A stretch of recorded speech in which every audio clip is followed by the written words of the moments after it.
Think of some of the images that have come up in those readings over the last few Sundays of Lent. Spirit and water, living water, sight and insight, death and life. So many themes running through John's Gospel. Bishop Michael Curry, the presiding bishop of the Episcopal Church in the United States, said in a sermon recently, "John is a crafty writer and wily with words.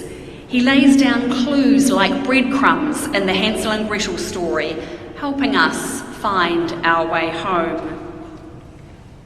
We get to follow the trail, and I think every time we come back to these massive John passages, we find something new or different. And the stories get interwoven with our own story and take us nearer week by week to the cross and then to the empty tomb. As the after-church discussion group last week noted, today's story about Lazarus has parallels with the resurrection story. There is a tomb. There is a stone rolled in front of the tomb. The women are there. Mary weeps, and so does Jesus in this story. The group wondered, which Mary is this? Which Mary is the sister of Martha and the sister of Lazarus? Well, new research suggests that she might in fact be Mary Magdalene. And new research also suggests that in fact Martha doesn't belong in the story, but was added there by a scribe in the 2nd century. I'd love to spend the whole sermon telling you all about that, but I've got the reference on my printed sermon if anyone's interested in reading more about it. It's quite the tale. But there's talk in this story, nevertheless, of resurrection, so we're definitely pointed towards Easter Day. And if it is Mary Magdalene, it's even closer. But before we get to Easter Day, we will journey from Palm Sunday through Good Friday. By Friday, the church will be empty and stark, and on Holy Saturday in the evening, we will come and the church will be dark like the tomb. And we will think of the Lazarus story. Outside, we'll light our Paschal candle and we'll carry it into the church, and we'll pass the light from one to another with candles. And we might think of the healing of the man born blind and what he could see. Then we will witness a baptism, and we'll think of the Samaritan woman at the well. We will pour living water on our candidate, who we pray will experience new life and new beginnings. And then we might think of Nicodemus and his promise of new life. All of those stories or images from those stories will be found in that service like breadcrumbs for us to follow. Images and metaphors, and all our senses alert to see and hear and feel and taste them. Each of these stories also conjures up the memory of a former story and encourages the telling of a new one. So today, the raising of Lazarus conjures up the prophet Ezekiel, which was our first reading. The prophet Ezekiel seeing a vision of Israel as dry bones, into which the prophet breathes the life of Yahweh, the God of life. In telling the Lazarus story, we can come with that Ezekiel story in mind. And then we hear of the very personal encounter of Mary and Martha with their friend Jesus. We hear of Jesus' tears, his grief and sorrow. And then on another level, we hear Jesus' great sweeping statements about God's glory, about resurrection, about him being the Messiah.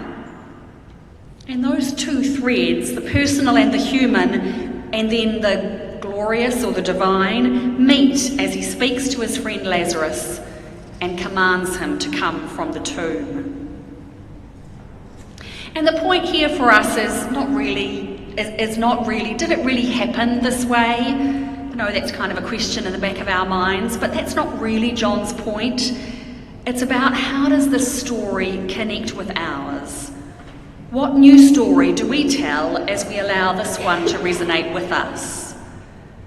Perhaps it's a story of grief and tears, of a death or a loss, And then maybe intertwined with that a story of new life, new possibilities, which can come from loss, or a new life born as another passes away.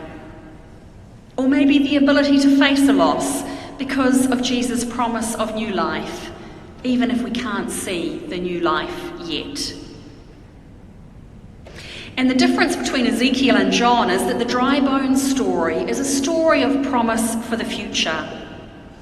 But the John Lazarus story is a story of promise fulfilled here and now, the reality of life breaking in on death, once upon a time in Bethany in Palestine, and then today and every Easter as we repeat that story. But we treat it like the Ezekiel story, the story of a promise for the future, or like a strange tale from a strange past. But as we come to our Holy Week journey, we're called to live it for now, for real, alive within us. So what can we do with this resurrection story? How can we bring it to bear on our lives? When Martha says, "Yes, Lord, I believe you are the Messiah," she's not really making an individual faith statement. She is saying, "I see that you are the one promised of old, the one that we have waited for generations, the one coming not to me as an individual, but to the world to show us a new way of being." She's seeing the connections and the reality of Jesus in relationship with God and in relationship with us, the relationship which is the foundation of our community. There's nothing individual about calling Jesus the Messiah. Later on in our Easter season, we're going to be presenting 5 young people to our bishop for confirmation. And while they have some promises to make as individuals, they very much take this step as members of our community. They don't proclaim their faith alone, we commit to walk with them. And so we surround them with support and prayer. They've all been working really hard on their preparation since January, and we've still got more work to do. And on April the 29th, which is a Saturday, the day before the confirmation, we'll be having a retreat day here in the church, not just for them, but for all of us to prepare for this new affirmation of faith in our midst. And the reading that day will be more of John, the Good Shepherd this time, who cares for every one of the sheep.